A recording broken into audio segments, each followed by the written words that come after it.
హరి ఓం. పరమేశ్వర స్వరూపమైన సభకి నమస్కారం. కాలభైరవుడి వృత్తాంతం గురించి కాశీఖండంలో ఎంత గొప్పగా చెప్తారంటే, మనిషి తట్టుకోలేని కష్టాలలో అత్యంత భయంకరమైనటువంటి కష్టం కారాగారవాసం. కారాగారవాసం అంతటి భయంకరమైన కష్టాన్ని ఎదుర్కోవలసి వచ్చినప్పుడు కూడా కాలభైరవ చరిత్ర చదివినా, కాలభైరవాష్టకం చదివినా, కాలభైరవోపాసనం చేసినా వాళ్ళు రక్షింపబడతారు అంటుంది శాస్త్రం. అంత అద్భుతమైనటువంటి మూర్తి ఆ కాలభైరవుడు. సాక్షాత్ పరమేశ్వరుడే కాలభైరవుడిగా ఆవిర్భవించాడు ఒకానొకప్పుడు. కాలభైరవావతారంలో ఆయన లోకానికి కొన్ని మర్యాదలు నేర్పాడు. అందుకే ఒకప్పుడు అందరికీ ఎలా అతిశయం కలుగుతూ ఉంటుందో, గర్వం కలుగుతూ ఉంటుందో, అలా త్రిమూర్తుల యందు కూడా ఇటువంటి పోకడ ఒకటి రజోగుణ సంబంధమైనటువంటి వారి యందు కలుగుతూ ఉంటుంది. సృష్టికర్త అయినటువంటి చతుర్ముఖ బ్రహ్మగారు సహజంగా రజోగుణ తత్వంతో ఉంటాడు, అందుకే ఎరుపు రంగుతో ఉంటాడు. ఆయనకి ఒకప్పుడు ఎందుకో ఒక భావన కలిగింది. ఆయనకి 5 తలలు ఉండేవి. నాకు 5 తలలు, పరమశివుడికి 5 తలలు, సత్యోజాత అఘోర తత్పురుష వామదేవ ఈశానములని 5 తలలైంది. నాకు 5 తలలు, నాకంటే బ్రహ్మగారికి 5 తలలు. నాకు శంకరుడికి ఏం తేడా? ఆయన ఇద్దరం సమానం, నేనే సృష్టిలో అధికుడు అని వేదములను పిలిచి అడిగాడు. నేనా కాదా అన్నాడు. ఋగ్వేదము, సామవేదము, యజుర్వేదము, అథర్వణ వేదము కూడా నువ్వు కాదు, పరమశివుడే సృష్టికంతటికి కూడా మహాపురుషుడు, ఆయననే వేదములన్నీ కొలుస్తున్నాయని చెప్పి ఆయన అంగీకరించలేదు. ఆయన అహంకారం తగ్గించడానికి శంకరుడు సభలోకి ప్రవేశిస్తే ఒక్కొక్కసారి అతిశయం, గర్వం అనేటటువంటిది కలగకూడదు, కానీ అది కలిగితే ఎంతటి వారిని కూడా ఎలా పడగొట్టేస్తుంది అన్నదానికి ఈ ఆఖ్యానాలన్నీ వస్తాయి. రామకృష్ణ పరమహంస ఒక అద్భుతమైన మాట చెప్పేవారు. ఒకప్పుడు ఒక మహారాజు గారు ఒక భద్రగజం మీద ఎక్కి వస్తున్నాడు.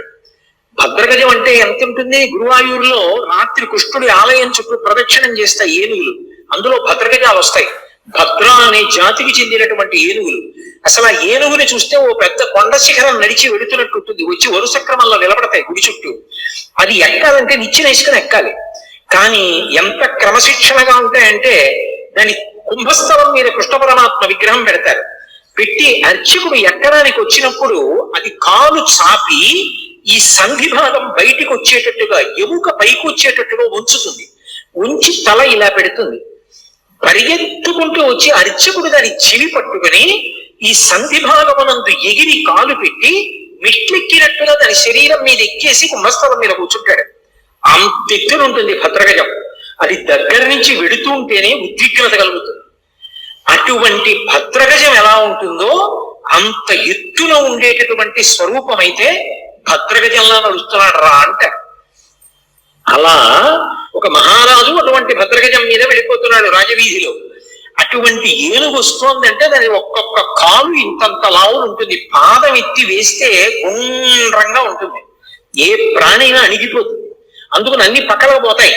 అటువంటి ఏనుగు వస్తుంటే కన్నంలోంచి ఓ చిరుకప్ప ఒకటి పైకొచ్చి కప్ప కాలెత్తింది. కాలెత్తి చెయ్యి బుద్ధి లేని ఏనుగా పక్కకు పో. ఆశ్చర్యపోయారు రామకృష్ణ పరమహంస, శిష్యుడు నిలబడి ఉన్నారు అక్కడ.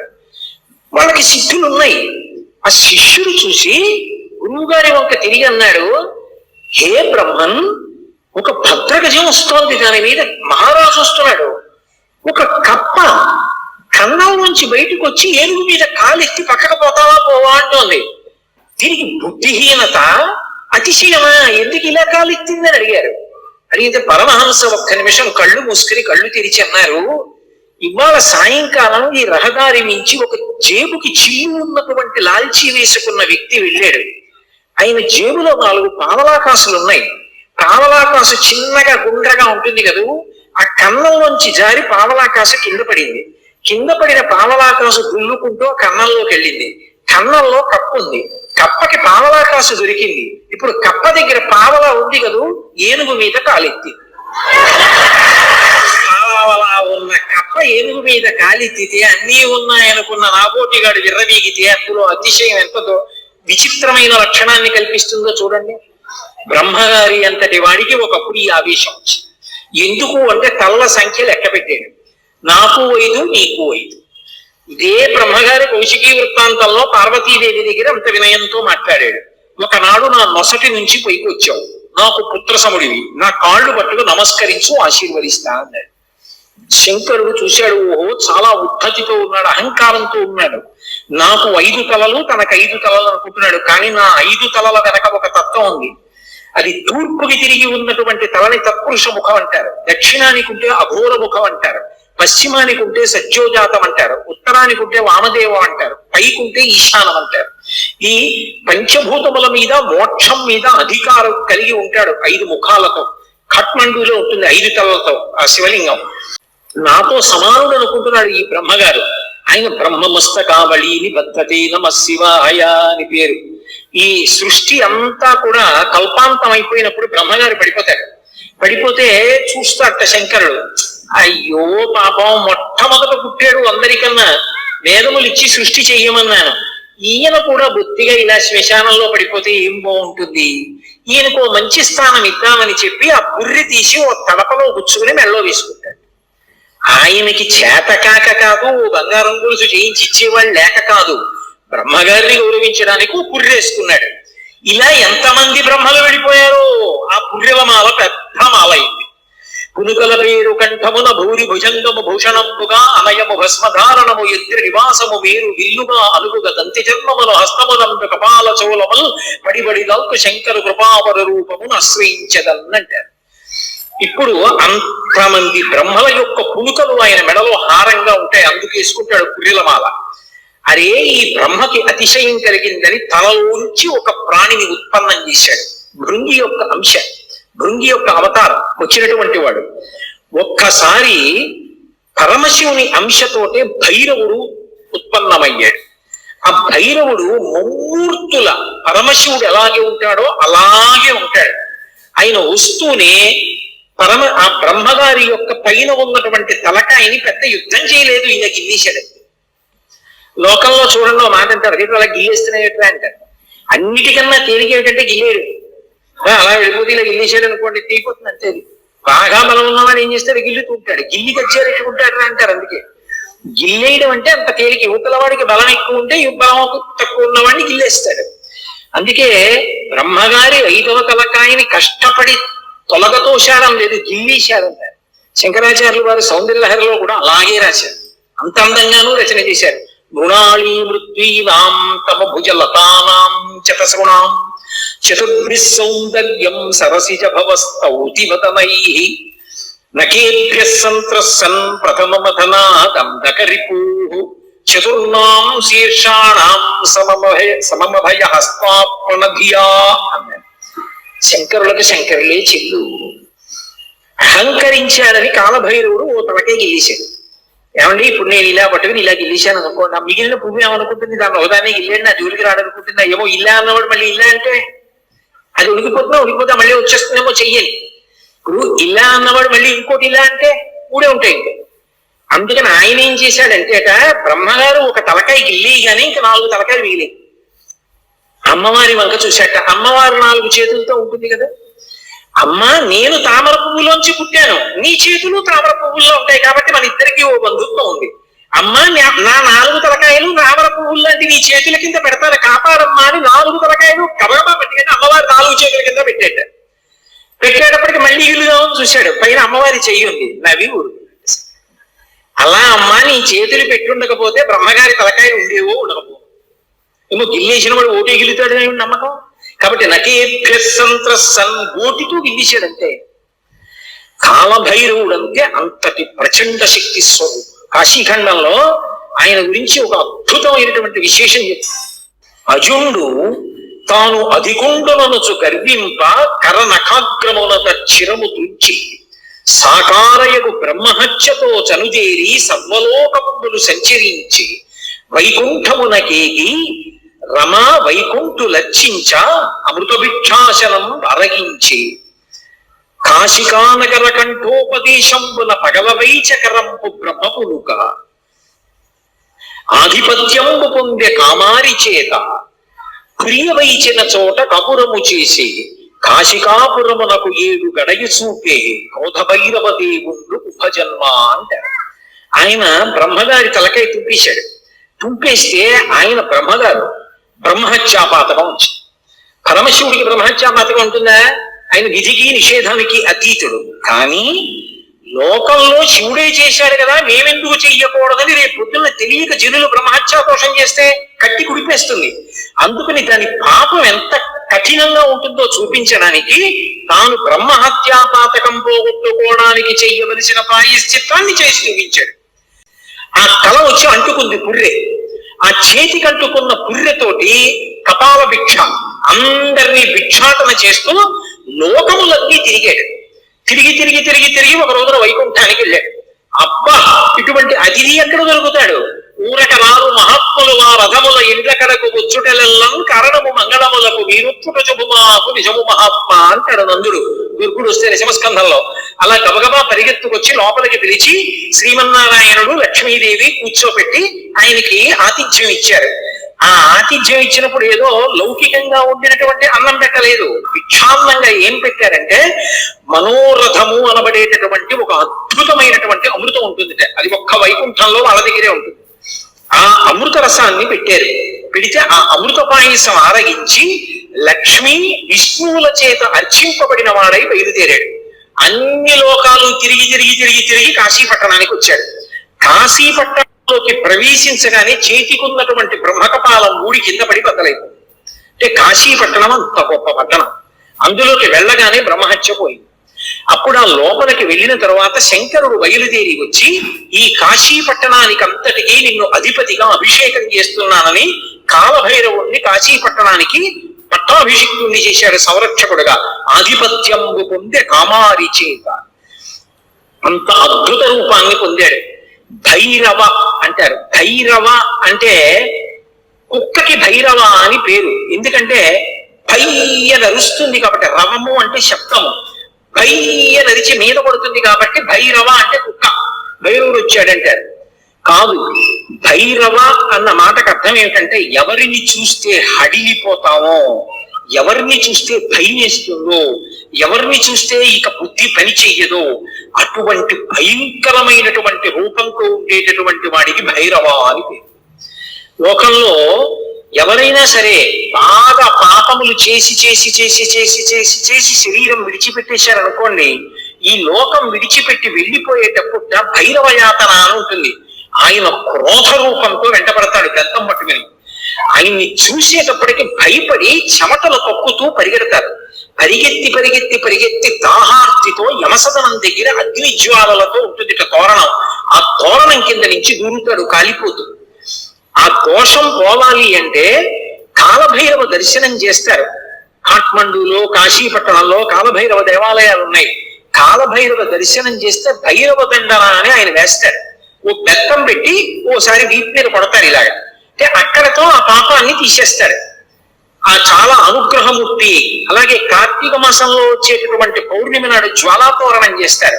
కొత్త గడ్డి తీసుకొచ్చి తోరణం కట్టి ఆ గడ్డి అంతా పెట్టి ఆవు నెయ్యి పోసి వెలిగిస్తారు.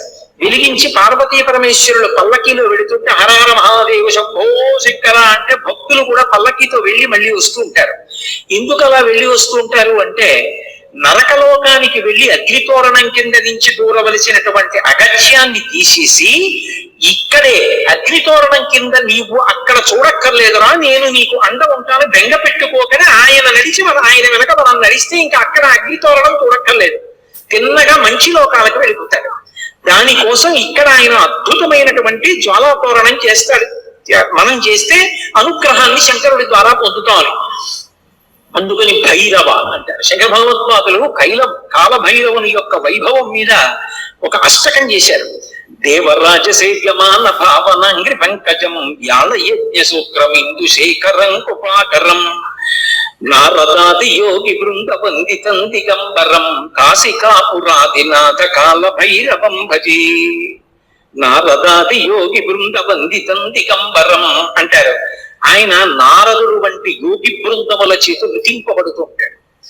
దేవరాజ సేవ్యమాన భావనాంగ్రి పంకజం, భావనాంగ్రి పంకజం. దేవరాజు అంటే ఇంద్రుడు. ఇంద్రాదుల చేత పూజింపబడేటటువంటి పాదపద్మములు కలిగినటువంటి వాడు. వ్యాళ యజ్ఞ సూత్రం ఇందు శేఖరం కృపాకరం.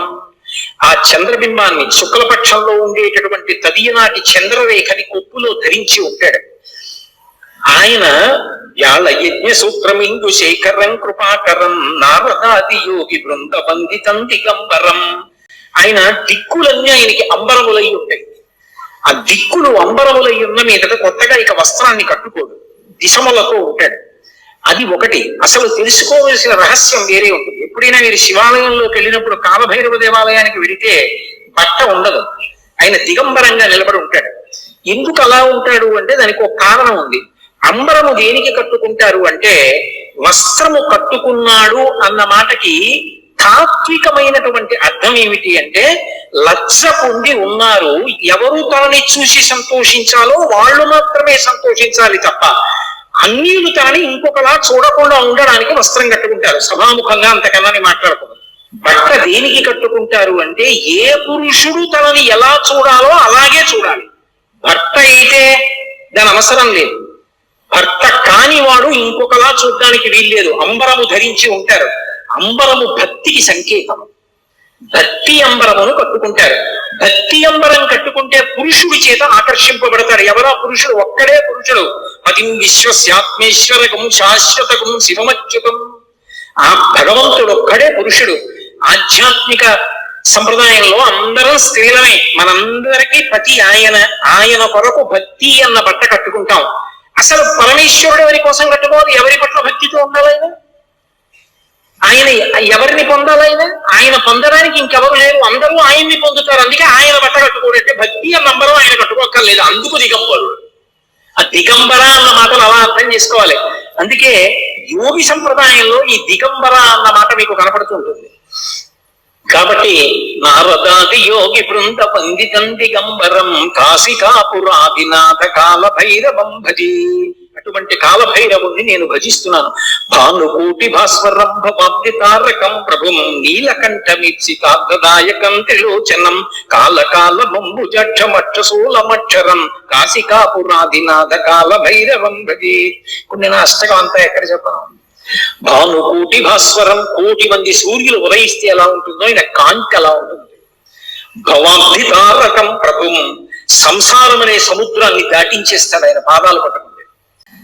నీలకంఠమిప్సితార్థదాయకం త్రిలోచనం, నీలకంఠుడై హలాహల భక్షణం చేసినటువంటి శంకరుడై లోకములను అనుగ్రహించగలిగిన వాడై భక్తజనుల యొక్క ఈప్సితములను తీర్చగలిగిన వాడై ఉంటాడు.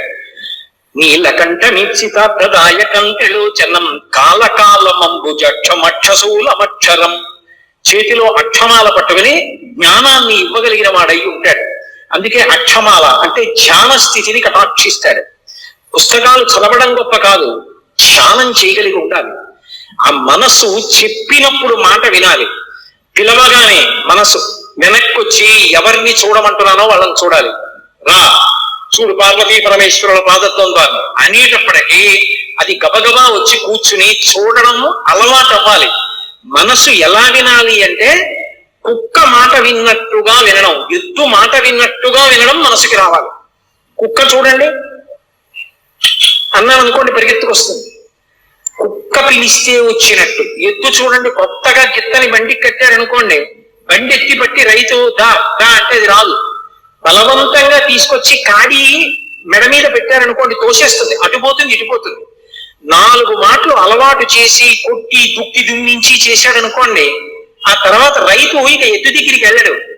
వచ్చి ఆ బండి కాడి పట్టుకుని ఇలా పైకి ఎత్తి పట్టుకుంటాడు. ఇలా ఎత్తి పట్టుకుని ఆ 2 కాడిల సమానంగా వస్తుంది అంటాడు. 2 ఎద్దులు నిద్రపోతున్నవి లేచి ఒళ్ళు విరుచుకొచ్చి మెడ పెట్టేస్తాయి.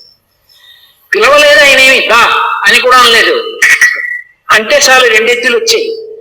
అలా అన్నంత మాత్రం చేతనే ఎద్దులు వచ్చేస్తూ ఉంటే సాధన చేత మనసు వెనక్కి రావడం రావద్దు, రావాలి.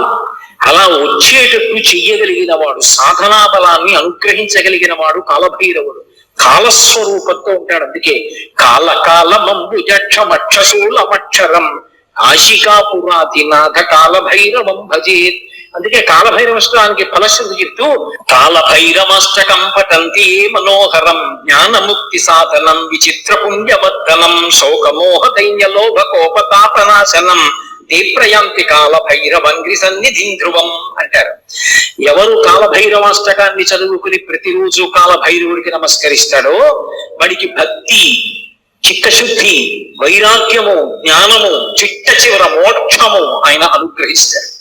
శరీరం విడిచిపెట్టిన తరువాత భైరవ యాతన పొందకుండా మోక్షమును అనుగ్రహించగలడు అంటే ఆయన ఎంతటి శక్తివంతుడో మీరు ఆలోచించవచ్చు. కాశికా పట్టణానికి అంతటికీ కూడా అధిపతి అయి ఉంటాడు. అటువంటి మహానుభావుడైనటువంటి కాలభైరవుని యొక్క స్మరణము చాలు సమస్త పాపములు నశించిపోతాయి.